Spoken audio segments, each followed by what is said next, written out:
No doubt about it, Tom Gray's got his hands full with his pig. Okay, girl, come on. Come on. Come on. This little girl is not too happy. She's a 3-month-old piglet and about to take her first and probably only flight to a zoo in Seattle. You see, Tom Gray raises rare pigs to preserve the breed, then sells them to zoos. This is a descendant of the Spanish hogs that were brought over by the conquistadors in the 1600s. In 1650, there was 3 galleons that sank off of the coast of Georgia, and these hogs swam ashore to this island, Ossabaw Island, and they've been living in a feral state on the island since the 1650s, so in the last 350 years now. Well, don't you feel kind of like a father sending his child off to school or something? Well, in a way, yes, but, you know, that's what you raise them for, is to send them off to other people and let other people start raising them so that they'll preserve the genetics of the animals. As the flight nears, the pig tries to make a break for it. No, you can't go away. Oh, come on now. Back in there. The pig will fly from Duluth to Minneapolis, then on to Seattle. And before being carried in, she tries one last escape. No, you can't come out. You've got to stay there. So Tom locks down the crate and carries her in. Everybody has the saying about when pigs fly. Well, today's the day they're flying. Past curious onlookers, Tom and the pig go inside the airport to the freight section. Here's the health papers. Here is a pig. It's going to Seattle, Washington. So off the pig goes, not to market, not to eat roast beef or even in-flight pretzels. And the little pig more than likely went all the way to Seattle. In Duluth, Maureen Tallarico, News 6.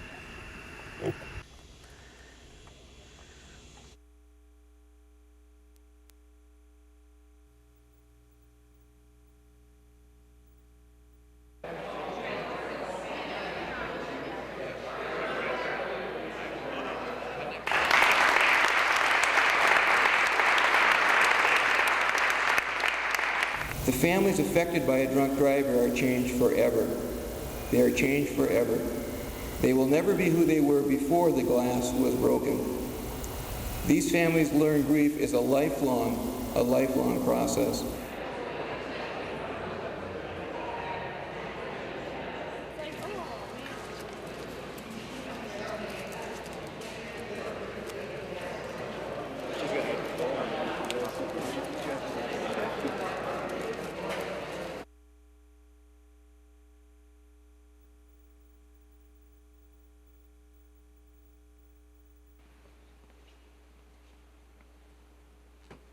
Thank you, Ken.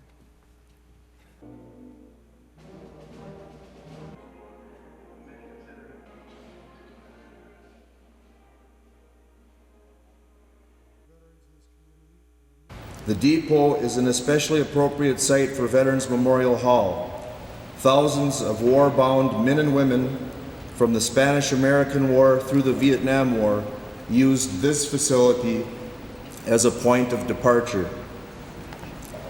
Immigrant fathers and mothers arrived here seeking freedom and later bid their sons and daughters farewell as they left to defend freedom. History was made here. Now it is being preserved here.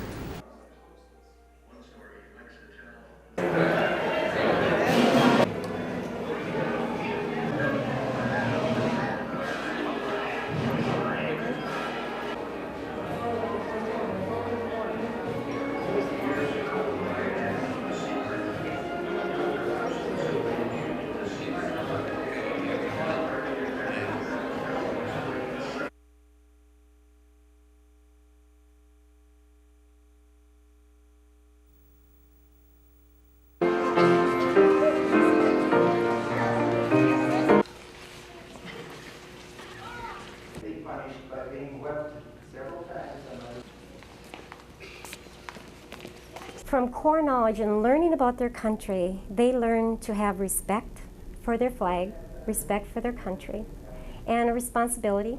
We also teach citizenship, and it's all part of learning to be a better citizen and make the world a better place, particularly the United States of America.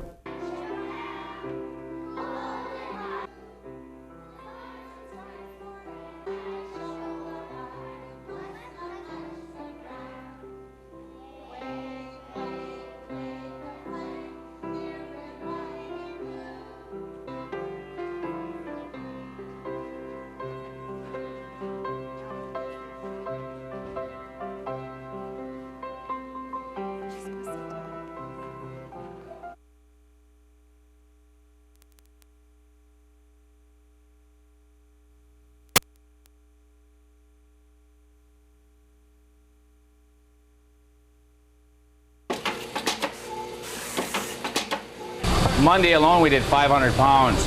Paul Residlow's meat processing business is going wild. A banner deer harvest, temperatures forcing hunters to process meat immediately. It's a good thing his family's been in the business a while. Yes, sir. I think they're going to be pretty much the same as last year. You bet.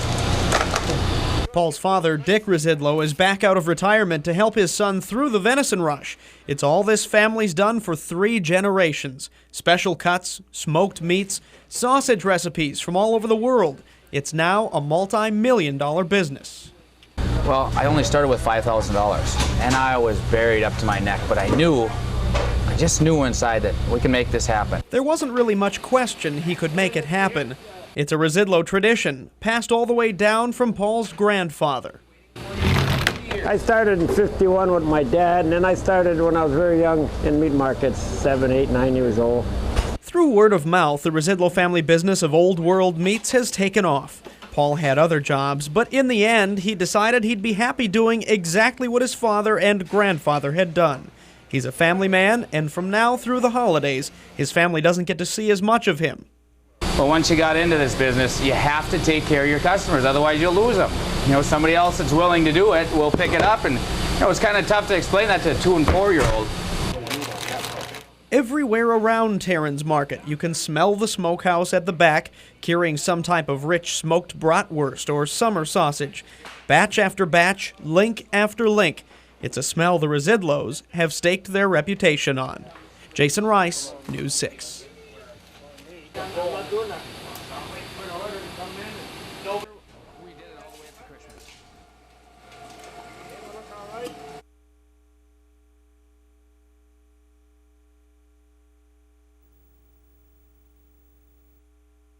Just about every time you're out and about these days, you'll see people talking on their cell phones.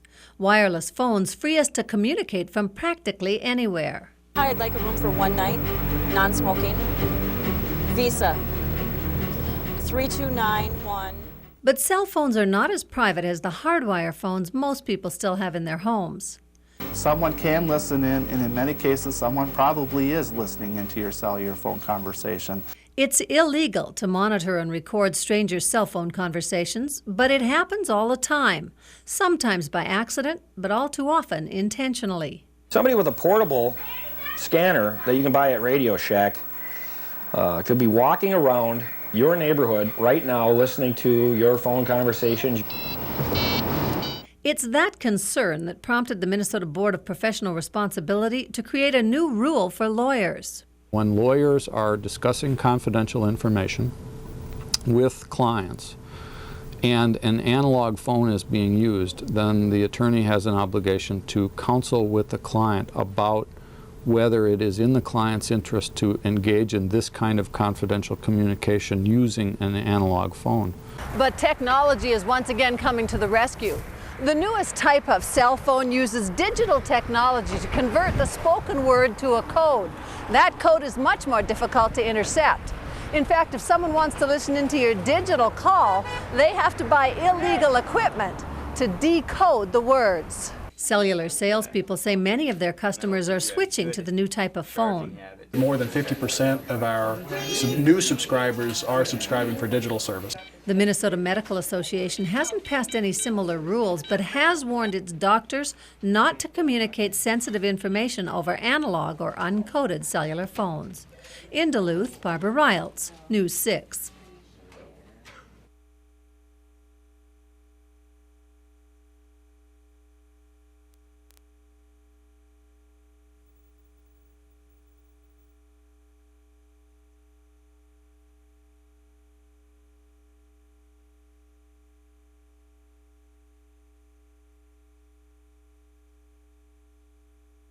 We feel that when a judge makes as a condition of release that the person not consume alcohol, and within 5 days of her release she's consuming alcohol, that raises a public safety issue.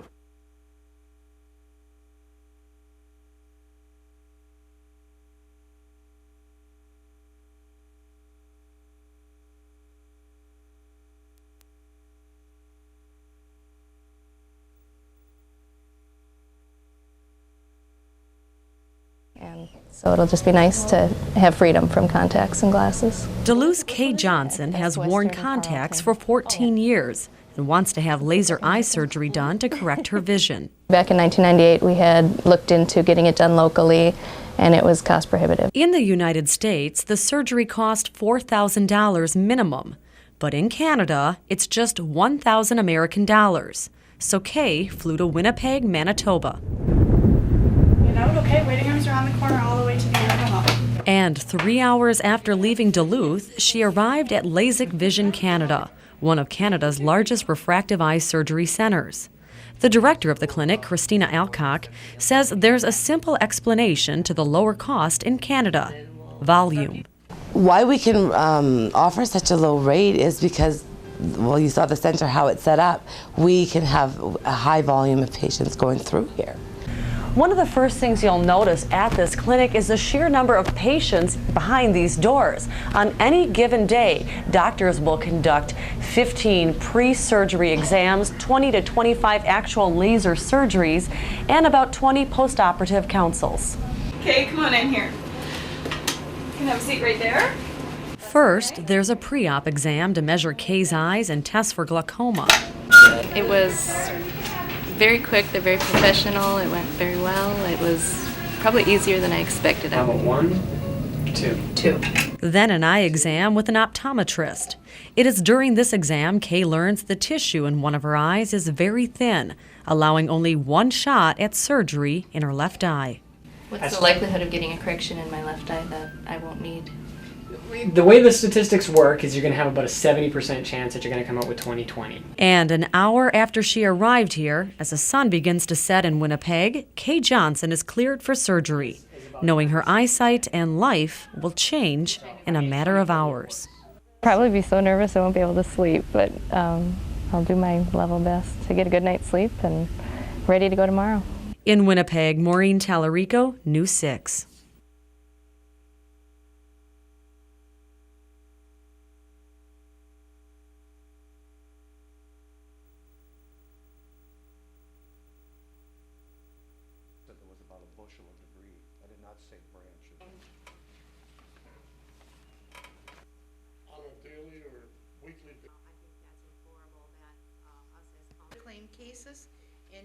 But I never said it was bushels.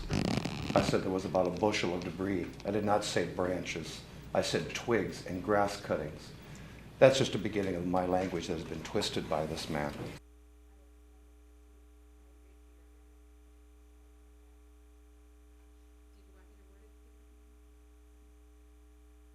All those in favor say aye.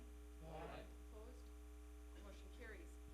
Based on a legal issue as far as conflict of Taxpayer cost has been over $6,000. We'll refer to closed session.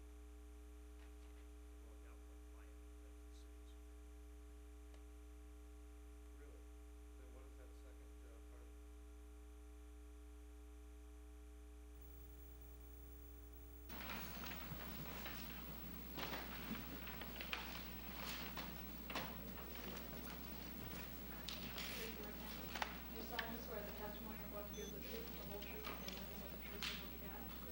He looks over at Pat and he goes, I think we should kill your dad for the Corvette. Had you ever heard him say anything like that before? Yes. When we were on the way to Chicago, he goes, he turns to Pat and he goes, we should kill your dad for the Corvette. And Pat and Alex and all of us just kind of laughed it off as like a joke. It's like he wasn't even, you know what I'm saying, talking about doing something like this. It's just, he swept it off to the side, and that was all that was said about it then.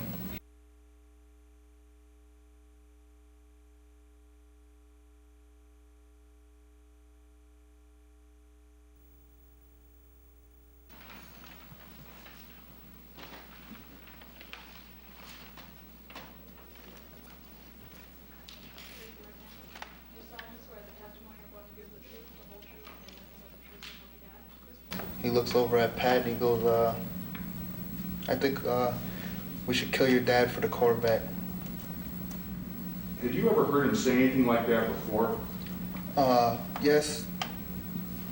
When we were on the way to Chicago, he turns to Pat and he goes, we should kill your dad for the Corvette. And Pat and Alex and all of us just kind of laughed it off as like a joke.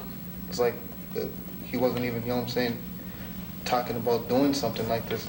It's just, he swept it off to the side. And that was all that was said about it then.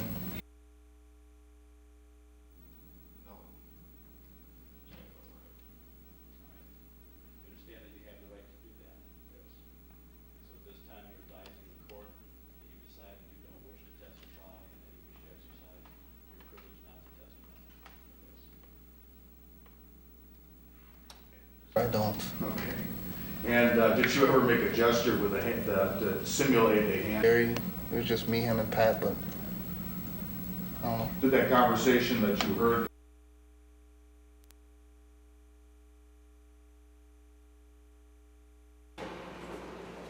Jurors deliberated for 3 hours before David Lee Williams heard the guilty verdict around midnight. The prosecutor says Williams was part of a gang that planned and carried out the murder last summer. But Dan Blank also says it's hard to see a young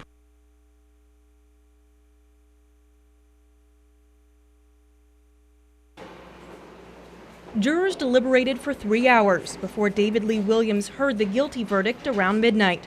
The prosecutor says Williams was part of a gang that planned and carried out the murder last summer. But Dan Blank also says it's hard to see a young person get involved with this kind of trouble.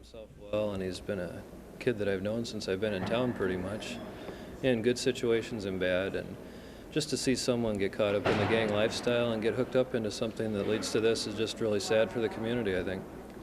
Williams testified in his own defense yesterday. He says the victim's son, Patrick Peterson, acted alone and shot his father. I'm sitting in the kitchen, and Pat's over there by the window. He's looking out the window, and his dad's laying on the couch, sleeping, and then he turns around and he shoots his dad in the head. Peterson's plea agreement fell through yesterday when he started making conflicting statements about who pulled the trigger. Now his case will start over again. It makes the justice system look kind of bad in a way. It leaves a bad taste in the mouth. For me as a prosecutor, feeling like someone tried to pull something on us. Blank says he hopes the guilty verdict warns others about the dangers of getting involved with gangs, and he hopes it sends a message to the other men charged in this case. The state's had a chance to present their evidence. May not have been the strongest case in the world, but it was a darn good case. And if they've got their attitude up where it was early on, that they might think again. In Superior, Kim Kaiser, News 6.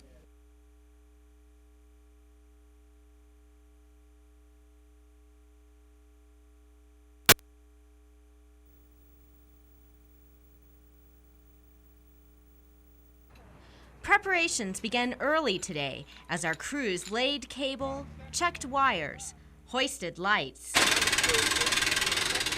and got the cameras ready for action. Waiting, planning, and practicing. Tweet, tweet, tweet, left, right, go. Okay, got it? Yep. All of this for their moment in the spotlights. School buses retreated empty as the parade line advanced.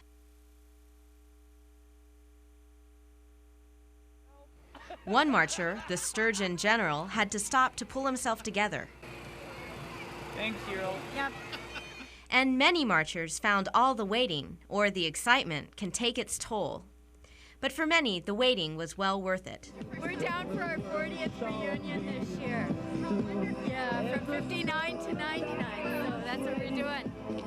And the smiles in the crowd showed it was worth the wait. In Duluth, Jana Katsuyama, News 6.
that you're engaged in today is workplace justice and decency and respect for the individual.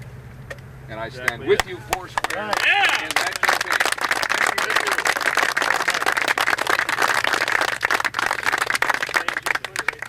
Congressman Oberstar's comments served as a reinforcing link in a chain of support that even after 3 months continues to strengthen. Well, I think it's a great moral uplift to everybody to know that their politicians are concerned about them, the people that they helped elect. We're 143 strong. We were the day we walked out, and we are today. All our employees are behind the negotiating team, and we're just we're sticking together. Well, striking workers here at MEI say they appreciate all the support they're getting from the politicians. They say kind words aren't enough to pay the bills. It's a great monetary loss that we're out for 14 weeks. I mean, there's no doubt about it. We've lost a lot of money, but the thing is, the working conditions that we were working under and the way we were treated, we just couldn't tolerate it anymore. Even Congressman Oberstar admits some things are simply out of his control. The only hope would be through intervention by the National Mediation Board, which I'm willing to work with and help, but it takes both sides to do that. And so far, both sides have agreed on precious little. With the strike now in its 4th month and the holidays fast approaching, hopes for a labor settlement are dim. In Duluth, Craig Zleeman, News 6.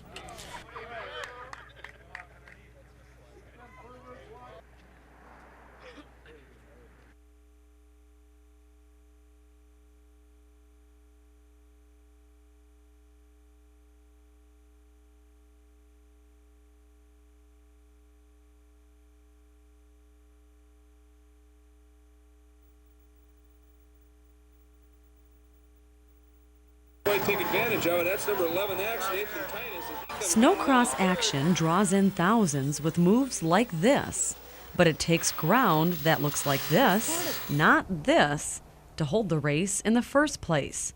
And all the high-tech snowmaking machines in the world won't help.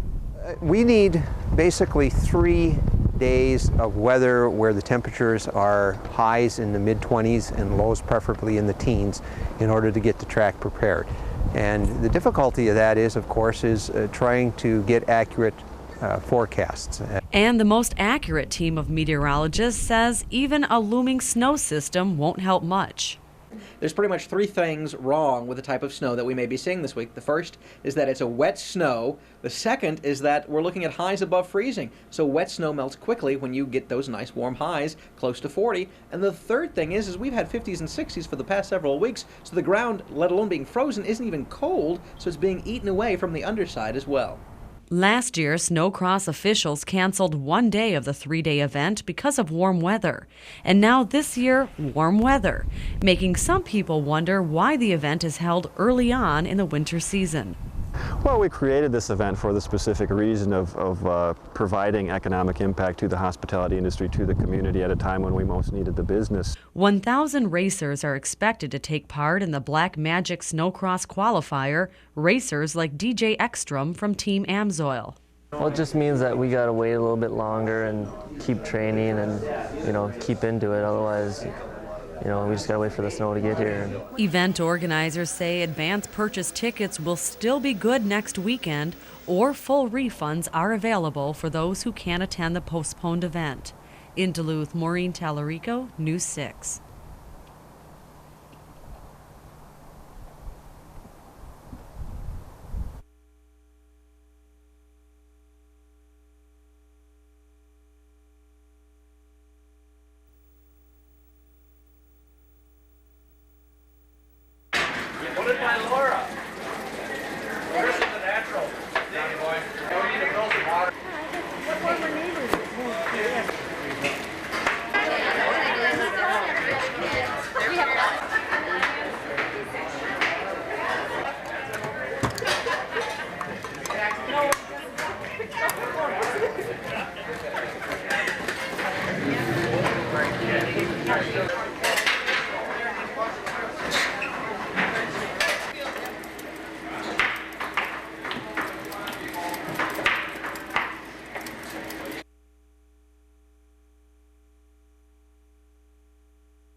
fighting the crowds here?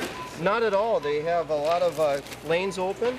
And it gets busier all the time. It's just swamped here. Really, really busy. People expect to come in and they expect to go out in a hurry, and we do our best to try and service them as quickly and efficiently as we possibly can.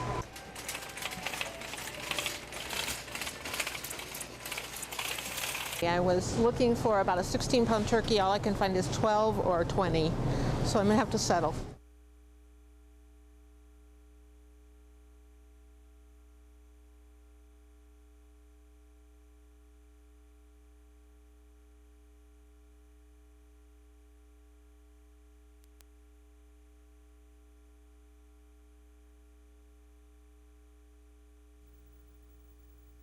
Okay, 70-35, please. You might say it's the price you pay for procrastination. Long lines and empty shelves are just some of the problems you're likely to face if you haven't finished your Thanksgiving shopping yet. I was looking for about a 16-pound turkey. All I can find is 12 or 20, so I'm going to have to settle. They can't find certain items, like we're out of Cool Whip or we're out of pumpkin pies, those type of things. And employees at Cub Foods say yesterday's bad weather could mean even more stress for people who are already scrambling just to get their shopping done before the holiday visitors arrive. Yesterday, because of the snow, we were a little bit slow, but I think everybody that couldn't make it yesterday is going to be here today. And that certainly seems to be holding true. And it gets busier all the time. It's just swamped here. Really, really busy. People expect to come in and they expect to go out in a hurry, and we do our best to try and service them as quickly and efficiently as we possibly can. We're running back and forth all day, and the cart pusher ran out of power, so we have to push them by hand now because that's how busy it's been. So is it as bad as it sounds? Maybe not. Store managers say they've learned the steps to the pre-holiday shuffle fairly well by now, so they should have plenty of food for everyone. You just have to bring a little understanding along with your checkbook. Just have lots of patience with us and be prepared for long lines. In Duluth, Craig Zleeman, News 6.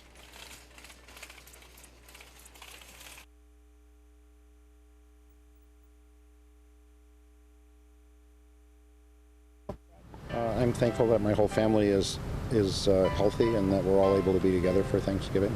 I'm thankful for nature. I'm especially thankful to be from Minnesota and to have grown up next to Lake Superior. So I'm so thankful that my parents had me here. Today's Thanksgiving and I like the turkey and stuff, and it's a good holiday. We're thankful for our family, right? And for this day, and we're spending it with our family up here in Duluth. The Tompkins clan is here, so I'm thankful for all that. Peace. The world is at peace. At least our part of the world is at peace. My husband and my health, and my children, and being together, lots of friends, and being warm and well fed.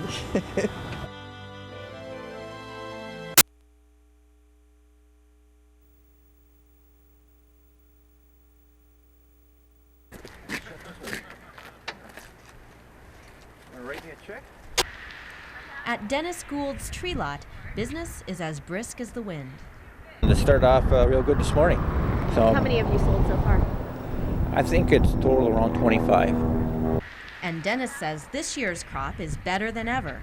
Almost every tree is almost perfect. Okay. They're almost too perfect. They almost look fake. But this tree shopper says his nose knows the difference. Just one of the reasons why he's out getting his tree early. The smell of it when you first bring it into your house, and just the idea that it's not artificial, it's the real thing. Mm-hmm. Now there are many varieties of trees that you can choose from. Some are like this with the long needles, like this white pine, a little delicate. And the others are short needles like this balsam fir, one of the best sellers. These have stronger branches for those heavier ornaments. But tree sellers say no matter what kind of tree you like, with business going this strong, it's best to get it now. I would say within the next week or so. I have, all the trees are here, I'm not getting any more, and once I sell out, I'm out. So whether it's a spruce, fir, or a pine tree, if you want the natural touch this year, you'd better get it while you can. In Duluth, Jana Katsuyama, News 6.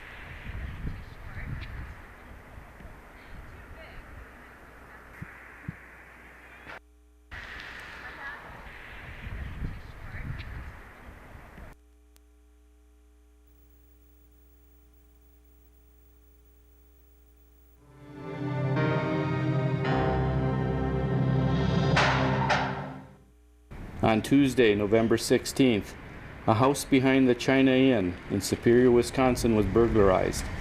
The house is the residence of the owner of the China Inn. Burglars entered the house shortly before noon, kicked in 2-bedroom doors, and ransacked the rooms. They also found 2 small safes which they pried open. A substantial amount of U.S. currency, as well as currency from 2 other countries, was taken. Also taken was a plane ticket and a diamond ring. If you know who broke into this house, or if you know who has the money, call Crime Stoppers. You could earn a cash reward, and you will remain anonymous. Our numbers are 1-800-974-TIPS or 723-ENOUGH. That's 723-3683.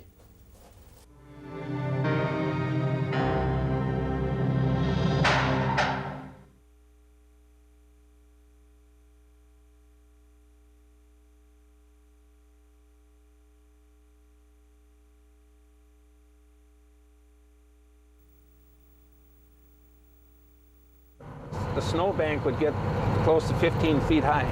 Jerry Marth has been driving a snowplow for 17 years, so he's seen some pretty treacherous conditions. There's times that you had to actually stop the vehicle to see where you were because of the whiteout conditions. All that's about to change, thanks to millions of dollars from the feds and new technology that's revolutionizing driving by keeping snowplows and emergency vehicles on the road. For so long, the technology has been talked about in kind of technical terms and imagining what we can do. Well, today, folks, that's becoming a reality. We're putting it in the ground. They're putting what's called smart tape in the ground, created by 3M. And here's how it works. The tape gets embedded on the highway and hits a sensor on the plow, showing drivers exactly where they are on the road, even if they can't see an inch in front of their face. This technology helps to keep snowplows on the road, which in turn keeps the road open and clear, and therefore allows drivers to get where they need to go. The federal money will also pay for a special collision warning system and built-in radar, all designed to keep drivers in control. Take me 45 minutes just to get 7 miles. So for Jerry Marth, anything that helps him do his job faster and safer is worth trying out. This way, if you did have the tape there aiding you, you could continue. And plus with the radar system, you wouldn't allow yourself to run into anybody either.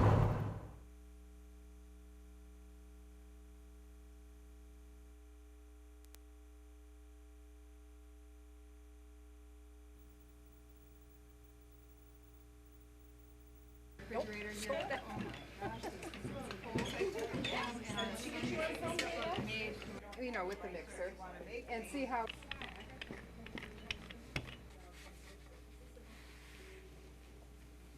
Beautiful.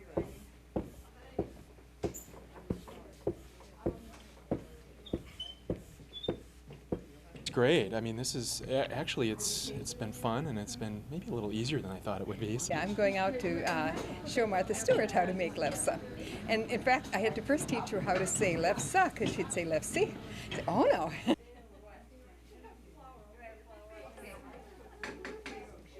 This is someone else to do. Yep. And someone else can put the.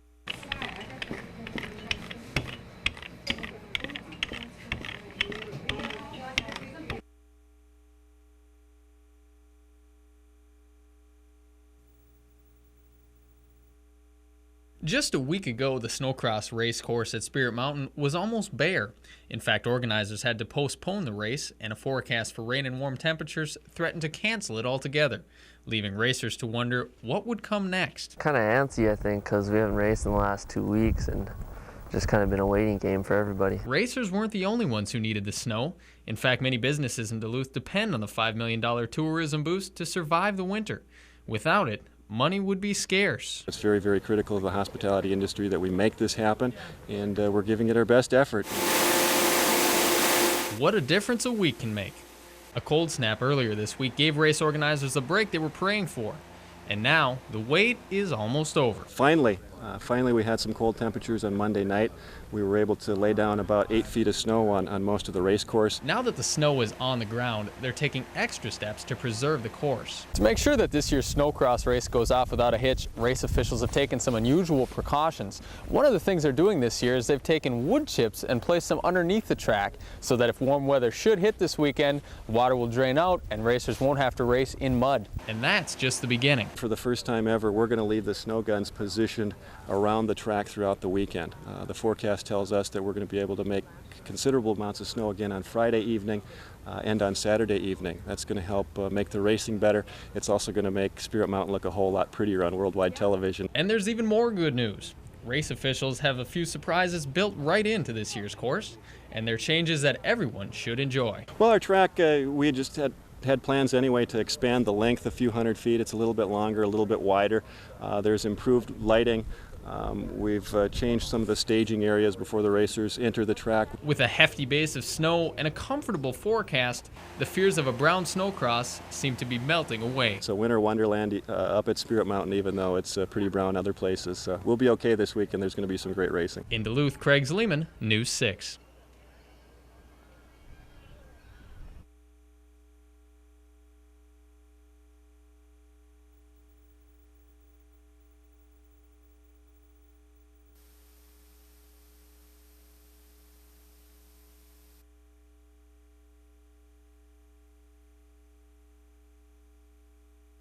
It was like right away everybody wanted to help out, and money was collected the first day that it happened, so it went like boom right away. My 8th grade class this year is very much an outreach group of kids. They want to do more than just have dances and things for their own school. They like to do that too. But they're always looking for, we've been out on Adopt a Highway, cleaning the highways. We're going to do a food drive, a toy drive, and then we did this pennies drive. They're a really great bunch of kids.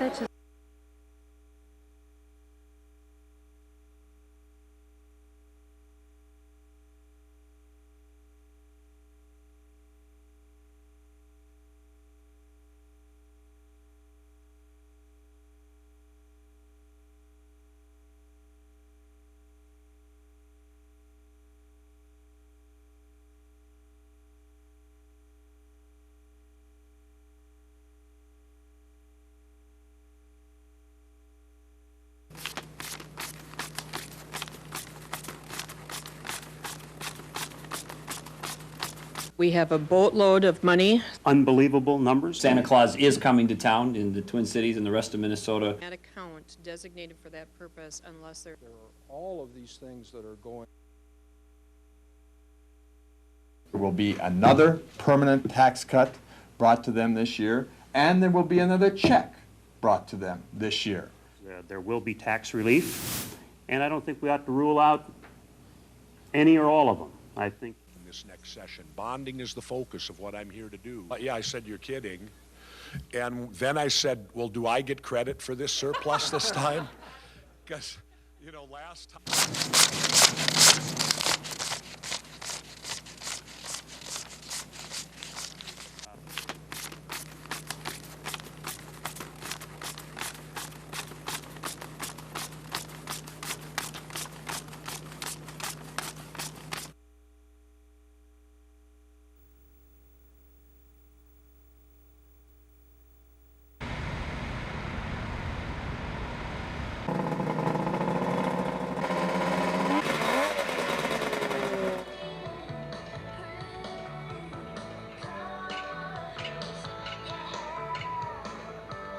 I think it's going to hold up well. I mean, from now, I think we have more snow than we did last year. And with the new stuff they have on the track, they got matted corners, I believe, so you don't lose the snow. And I think it's going to turn out to be good.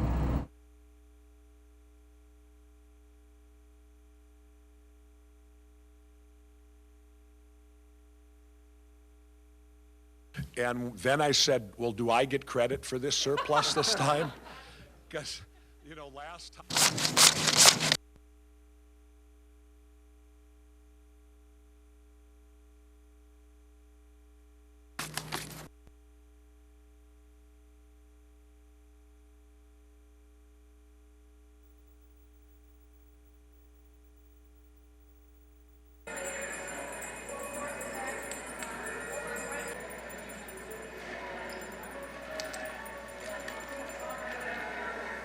We have a pianist that will be playing Christmas music, and the Sterling Strings from Duluth East High School will be performing. And actually walking through the store, kind of a strolling orchestra.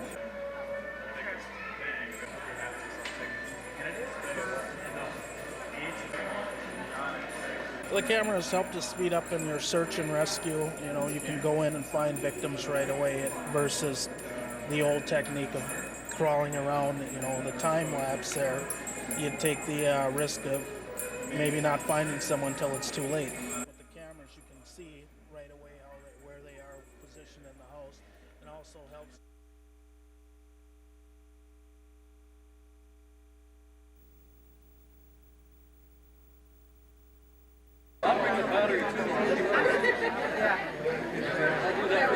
Double on both? Show Martha Stewart how to make lefse. And in fact, I had to... You'd like some? You don't even know. How much would you like?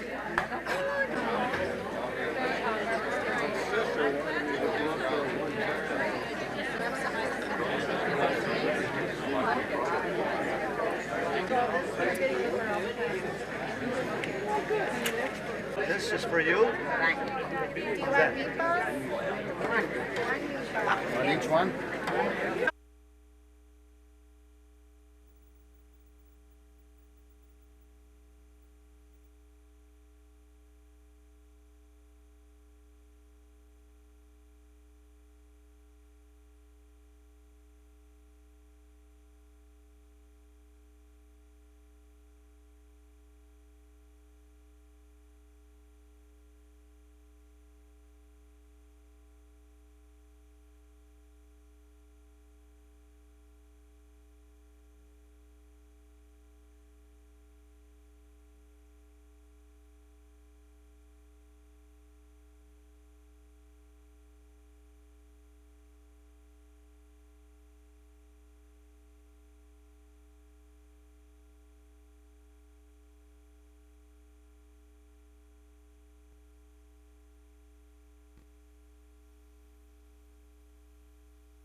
First, the cold hits you in the lungs. You inhale ice water and choke on it. That nobody plans on going through the ice.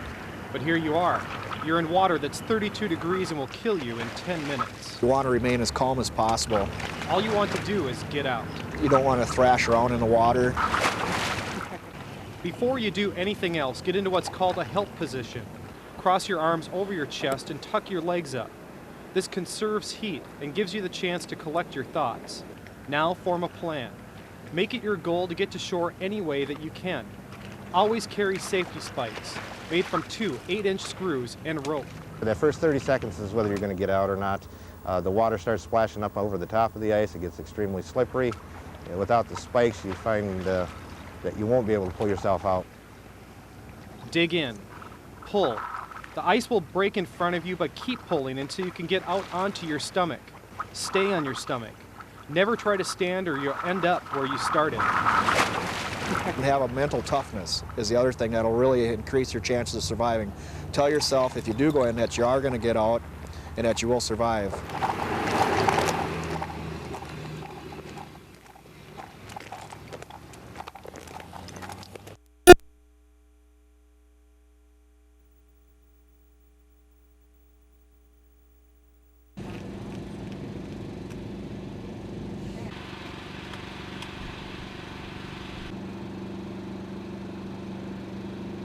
The threat appears to be towards the woman. She had been stabbed and was in the process of being stabbed when the incident took place. I don't know more about, we'll know more about this in the next day or two, but that's actually the assault that was taking place was on the woman in the house.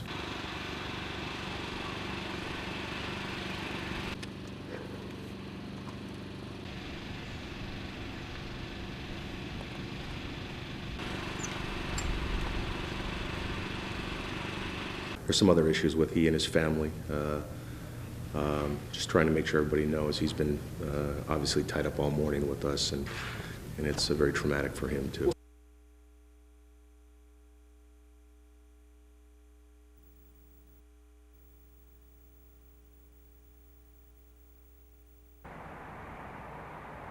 The eye-popping Christmas decorations that grace the Fredericks home took a lot of work to put up. We stand back, we come back, and we go, no, we got to take something away, we have to add a little bit more. We do it because it pleases us, and we hope it pleases everybody else. But Richard Frederick says he and his wife love their elaborate setup, from the garland to the reindeer to the 8,000 lights. He says it puts the whole neighborhood in the holiday spirit to join in the decorating fun. I am so impressed. This neighborhood is just really blossomed this year. I mean, I think it's because of the weather. I mean, everybody's doing something this year. It's just wonderful. While not everybody's home glows as bright as the Fredericks, the displays seem to get bigger and better every year. That makes the job for the judges of Duluth's lighting contest tougher too. It was so hard to make any decision. One after the other, beautiful houses, really hard work. We were really impressed by the sense of community.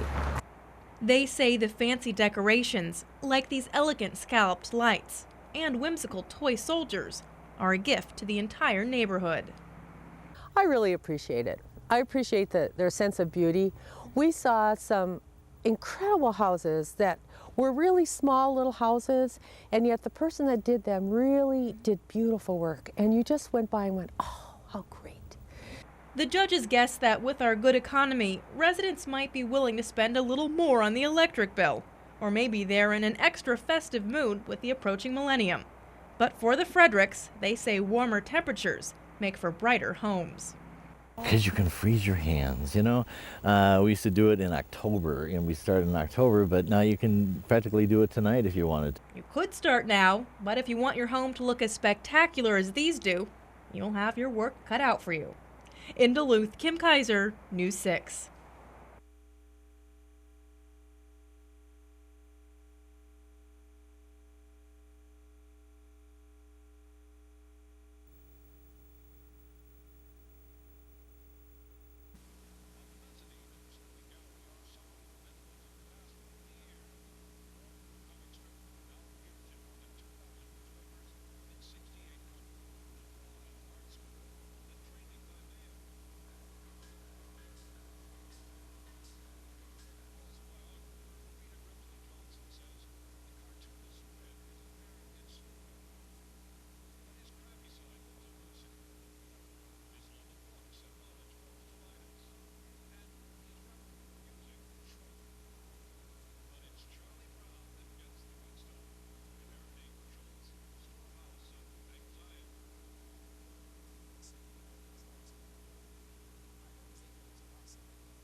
Day in and day out, no vacations, so it's not possible to draw something like this, if you're going to make it halfway as decent anyway, without drawing upon everything that has ever happened to you.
Our quest for snow began in Superior, but it was nearly impossible to find anything more than trees, bushes, and dirt.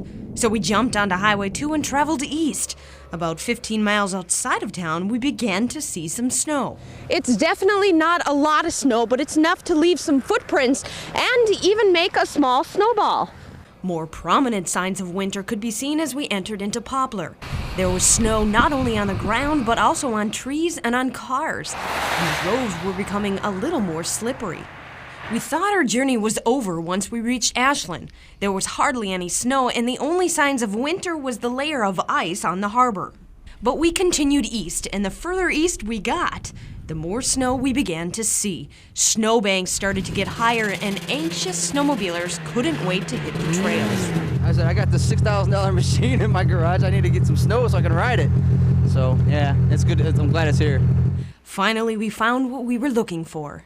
A winter wonderland, 100 miles east of Superior.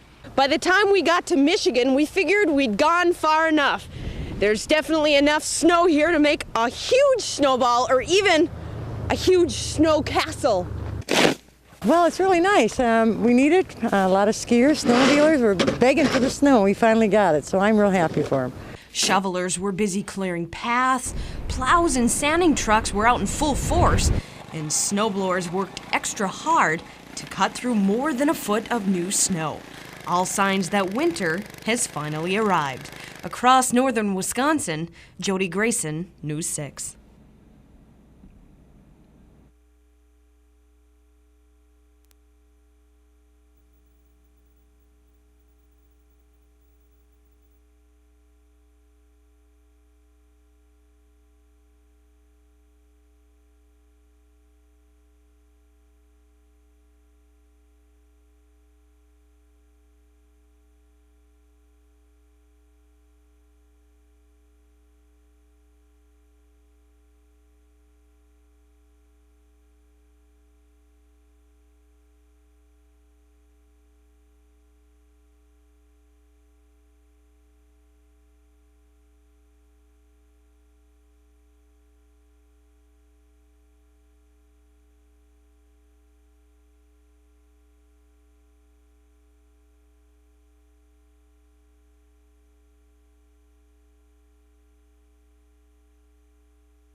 I kind of know how Santa Claus feels, buying all these toys and giving them to kids. It feels kind of like a Santa Claus, able to give all these toys to kids.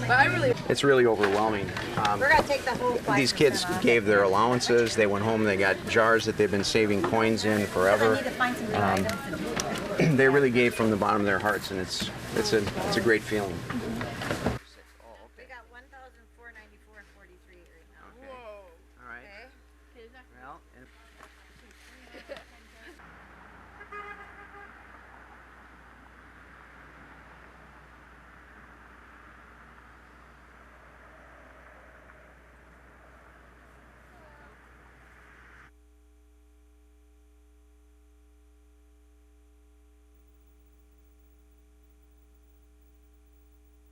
Okay.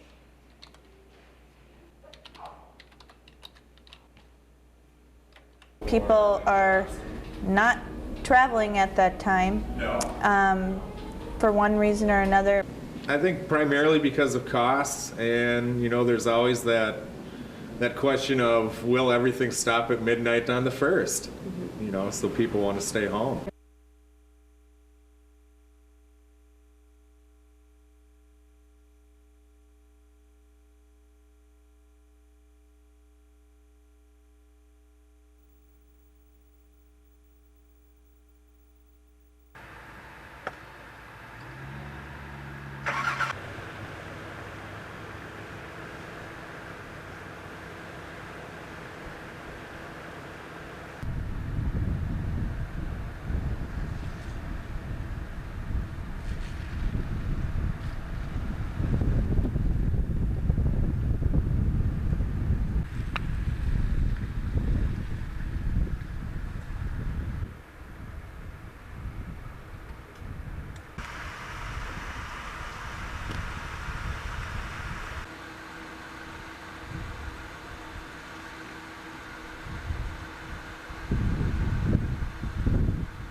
seeing like for nursing homes, just telling them that we care about them and to visit them, that they do have people who love them and care about them.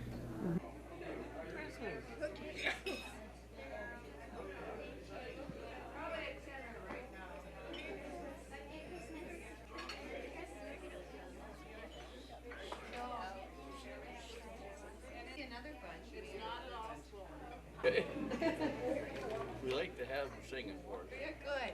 Yeah.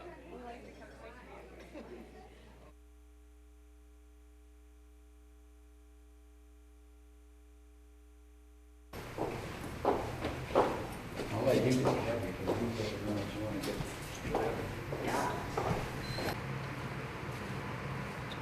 Things like I'm thinking like 30 years.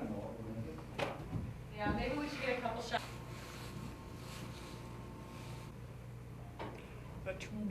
He just said there's so many problems. He listed 18 things here that are wrong with the band room. And for us to use the band room, we have to correct all of these things. And some of them means making the hallway bigger. And you've been down there, so you know what that means. That would be a major, major thing here to get that band room up to speed to be able to use it.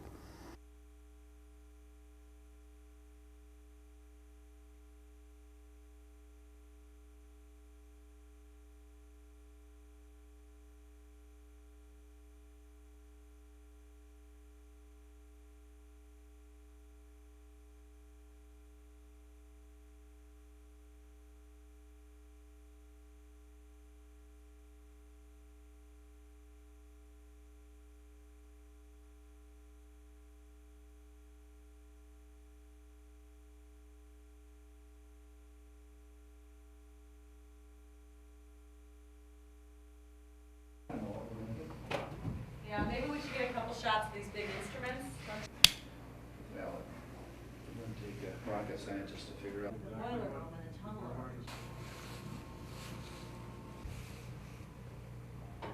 He called him. You know, it was not a school employee. He wouldn't tell me who it was, and I didn't. He just said there's so many problems. He listed 18 things here that are wrong with the band room. And for us to use the band room, we have to correct all of these things. And some of them means making the hallway bigger. And you've been down there, so you know what that means. That would be a major, major thing here to get that band room up to speed to be able to use it.